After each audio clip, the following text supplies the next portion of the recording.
Olá, gente! Meu nome é Cláudia Quinieri e você está no canal Momento Literário. Seja muito bem-vindo! Hoje eu vim aqui contar para vocês uma história de um livro que eu fiquei apaixonada. Primeiro, deixa eu falar para vocês como eu descobri esse livro, porque até então eu não conhecia. Foi na biblioteca da escola que eu trabalho, tá, gente? Eu sou agente literária numa escola do estado do Rio de Janeiro e eu estava lá arrumando a estante quando de repente eu me deparei com este livro aqui, O Vestido, de Carlos Herculano Lopes. O Vestido, gente, ele é baseado nada mais, nada menos do que no poema do Drummond, O Caso do Vestido. Eu não sei se vocês conhecem esse poema do Drummond. Caso não conheçam, eu vou deixar o link do poema aqui na descrição, tá bom? Para que vocês tenham acesso, para que vocês façam também o link, porque é muito interessante. E aí, quando eu vi que o livro era baseado no poema O Caso do Vestido, de Carlos Drummond de Andrade, que eu já tinha lido e já tinha achado interessante, embora a história seja bem pesada, viu?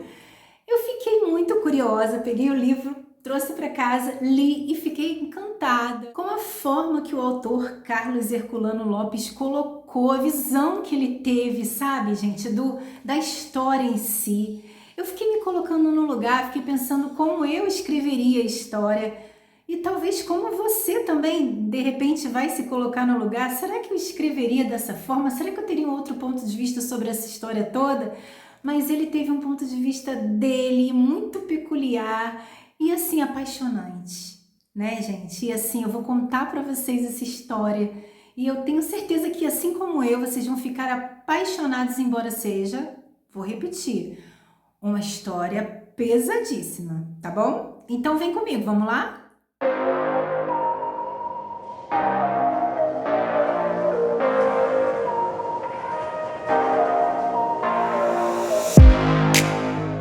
Então, gente, antes de qualquer coisa, deixa seu like, se inscreva no canal, curta, por favor, me ajude o canal a crescer. Nós precisamos fazer com que a literatura seja expandida para todo canto, né? Essa é a nossa intenção, é a intenção do nosso trabalho, tá bom? O autor Carlos Herculano Lopes nasceu no ano de 1956, no dia 23 de outubro, numa cidade chamada Coluna, que fica no interior de Minas Gerais. E olha, gente, o autor traz consigo uma bagagem, hein? São 5 romances, 7 entre contos e crônicas e 2 edições estrangeiras. Eu tô até lendo, gente, porque realmente é difícil de decorar. Também possui vários prêmios, várias indicações a prêmios. Então, Carlos Herculano Lopes é um grande autor, né? Nós podemos considerá-lo um grande autor. Então, gente, O Vestido essa história se passa em Coluna, na própria cidade do autor, né? E conta a história de Ângela, uma mulher moradora de Coluna, que narra em primeira pessoa a sua história, um episódio da sua história para as suas filhas. Aliás, um episódio pesadíssimo da sua vida conjugal. E eu já vou contar esse episódio para vocês, mas antes eu queria dizer que, além desse livro ser baseado na obra, né, no poema do Carlos Drummond de Andrade, o diretor de cinema Paulo Thiago contratou o Carlos Herculano Lopes para escrever um argumento sobre o poema para que fosse feito um filme. Então, Herculano escreveu o livro como um argumento para o filme, que posteriormente foi lançado, baseado no poema e no livro. Então, são várias mídias conversando, né? Uma intertextualidade muito rica, né? Nós podemos conversar com várias mídias aqui nessa história. É muito interessante você imaginar que um poema se tornou livro e depois se tornou filme, não é mesmo? Então vamos lá ao tal episódio que você já deve estar curioso para saber o que aconteceu na vida, na história dessa tal de Ângela, dessa personagem, e eu vou contar para vocês agora. Ângela era uma moradora de Coluna, como eu já disse para vocês, e Coluna era uma cidade muito pacata, lá de Minas Gerais, uma cidade de interior, né? Ângela era uma mulher casada, enfim. Um belo dia, chega uma mulher em Coluna, uma mulher de Belo Horizonte, da cidade grande, uma mulher muito bonita, refinada, diferente das mulheres lá de Coluna, que eram mulheres recatadas, Bárbara era uma mulher atraente, né? E você imagina, né? Nós estamos falando aqui da era Vargas, então não havia naquele tempo internet, muito mal, né? Quais eram as mídias que nós tínhamos naquela época? Quase nada. Então, Bárbara veio, né, trazendo consigo muitas novidades. Ela era uma mulher que usava calças, que naquele tempo era algo assim que não era muito permitido para as mulheres. Era uma mulher que bebia, era uma mulher livre. E logo todos da cidade ficaram encantados por Bárbara. Todos, inclusive o marido de Ângela. Antes de continuar, deixa eu contar para vocês por que Ângela conta essa história, né? Por que ela conta essa história? Porque na parede da casa dela tem um vestido pendurado e as suas filhas começam a questionar a mãe por que daquele vestido estar pendurado naquela parede há tanto tempo, por que tanto mistério em volta daquele vestido. Então Ângela narra, né? Conta esse episódio para as filhas, né? Ela conta tudo isso que eu já falei antes, que chega na cidade uma mulher chamada Bárbara, que tinha vindo de Belo Horizonte, que todos ficam super encantados por ela, inclusive o pai das meninas, o marido da Ângela. Então, o marido da Ângela começa a flertar com Bárbara e Bárbara a flertar com ele, sem o menor pudor, à luz do dia, sem esconder nada de ninguém, né? Bárbara não recusa as investidas do marido de Ângela. Ela, muito pelo contrário, ela é muito solícita, ela deixa muito claro que esse interesse dele a atrai também, né? Porém, além, né, do marido de Ângela estar fascinado, encantado por Bárbara, Ângela também está encantada por ela, a ponto de fazer algumas transferências, né, para a Bárbara, como por exemplo, chamar a Bárbara em sua casa e dar de presente um vestido que ela havia ganhado do seu marido para usar no Réveillon, um vestido com um decote maior e que ela havia julgado que em Bárbara ficaria muito mais bonita, porque ela achava a Bárbara uma pessoa muito atraente e que nela não ia ficar bom, mas que em Bárbara iria ficar maravilhoso, gente. Então, os dias vão se passando e esse relacionamento entre Bárbara e o marido de Ângela vai se tornando algo mais forte, né? São várias investidas do marido de Ângela e Ângela começa a ficar exposta na cidade, começa a se virar um comentário geral naquela cidade. Imagina, né, naquela época, no passado remoto, onde as pessoas falavam bastante da vida alheia, todos começaram a comentar sobre o caso, né, do marido de Ângela estar dando em cima da Bárbara na frente da sua esposa, sem o menor respeito, e de Bárbara estar correspondendo, né, todo aquele assédio, né? Então foi uma situação muito humilhante para Ângela, e Ângela começou a ficar confusa, porque ela não sabia como lidar com essa situação. Era uma mulher muito submissa, ela jamais tinha tido coragem de ir contra, né, ao que o marido fizesse, deixasse de fazer. Era uma mulher de um tempo diferente, não era uma mulher dos tempos de hoje, dos dias atuais.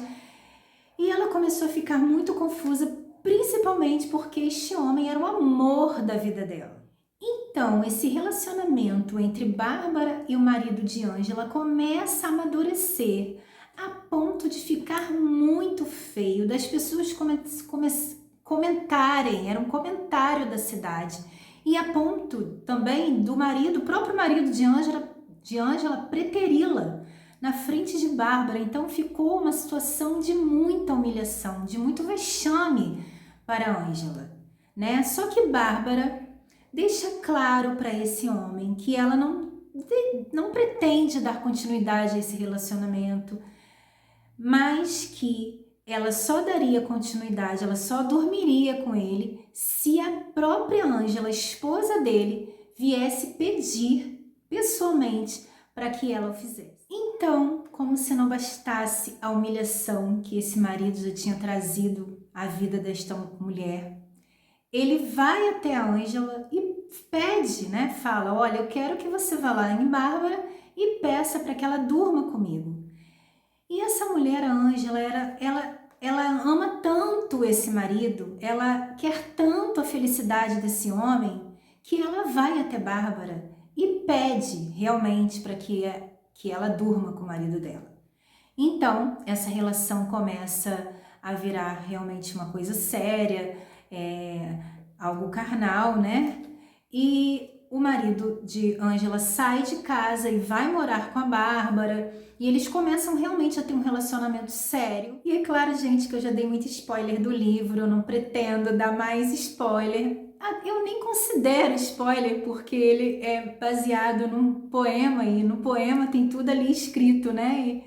Enfim, mas o que eu não vou contar nesse livro aqui para vocês é se Bárbara tem algum interesse por trás dessa aparente crueldade, né? Será que Bárbara, ela tem algum motivo, né, que fez com que ela levasse as coisas para esse lado? Porque todos naquela cidade eram apaixonados, encantados por ela. E por que o marido de Ângela, né? Quem está por trás disso? Será que existem outras personagens que estão ali influenciando? Será que existe uma motivação para que Bárbara haja com tanta crueldade, né? Fato é que o marido de Ângela cai no mundo com a Bárbara, eles vão embora dessa cidade e Ângela, por sua vez, se vê sozinha, extremamente humilhada, não tem ajuda de quase ninguém da cidade, é totalmente abandonada por todos, julgada por todos,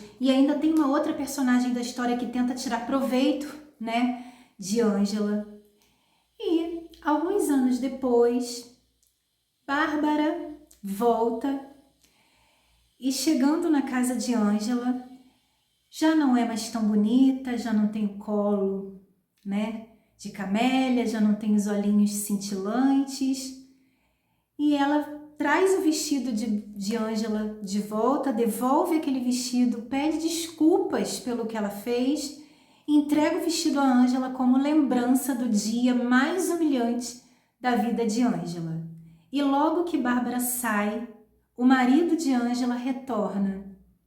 E ao retornar, ele entra em casa e fala: mulher, coloca mais um prato à mesa. E Ângela coloca mais um prato à mesa, ele se alimenta e o barulho do alimento na boca dele vai consolando o coração de Ângela. E é como se nada daquilo tivesse acontecido. É como se nada daquilo tivesse ocorrido na vida dela. E aquilo vai trazendo paz ao seu coração. Ufa, gente, olha, é uma história forte, muito forte. É preciso ler para entender como tudo isso se dá, como tudo isso acontece, como essa história vai se desenrolando. Mas é uma história que nos faz pensar muito, né? Nesses relacionamentos de homem e mulher, em até que ponto existe esse tipo de amor que abre mão de si mesmo, até que ponto essas mágoas, elas são realmente perdoadas para sempre, ou se em algum momento você vai lembrar dessas mágoas e vai ter um outro tipo de reação. Enfim, eu fiz até um paralelo agora na minha mente com o ensaio sobre a cegueira. Quem não assistiu, assista, eu vou deixar aqui o link aqui em cima para vocês, o card. Na abnegação, né, da mulher do médico lá no ensaio sobre a cegueira do José Saramago, da abnegação dela. Ela não era cega, ela era a única mulher que não ficou cega, né? Mas ela se propôs a ir para o manicômio, ficar internada naquele manicômio para cuidar do marido. E existe uma cena onde ela presencia o marido tendo relações sexuais com a rapariga dos olhos escuros. Ela assiste a tudo porque ela enxerga, todos estão cegos, menos ela. E a única coisa, a única reação que essa mulher tem é quando toda aquela cena de sexo acaba, ela senta do lado da rapariga dos óculos escuros, coloca a mão sobre ela e diz: eu vejo. E ponto final, acabou por ali, ela não toca mais no assunto. É como se nada tivesse acontecido. Então aqui eu só fiz um paralelo mesmo, né? Então aqui voltando para o nosso livro, até que ponto você abriria mão do seu grande amor? Ou até que ponto você está disposto a lutar por esse teu verdadeiro amor? E até que ponto esses verdadeiros amores existem ao ponto de nós abrirmos mão daquilo que é a nossa verdade ou a nossa autoestima? Eu não sei, porque eu posso ter uma visão sobre o livro e você pode ter outra. Eu posso ver Ângela como uma mulher fraca, uma mulher submissa, uma mulher boba, e você pode ver Ângela como uma mulher forte, uma mulher decidida, uma mulher que sabe o que quer, uma mulher que ama, né? E as duas interpretações, não existe uma interpretação certa e uma interpretação errada. O que existe são duas interpretações diferentes, válidas, né? Quem é a Ângela? É uma mulher forte ou é uma mulher fraca? Quem é você? Você é uma mulher forte ou você é uma mulher fraca? O que você considera ser forte e o que você considera ser fraco? E, gente, com essa reflexão e com essa história maravilhosa, maravilhosa, que eu amei, que eu super indico, eu vou ficando por aqui. Não deixe de curtir o vídeo, de comentar, de se inscrever no canal, dar o like, tá, gente? Um super beijo e até mais!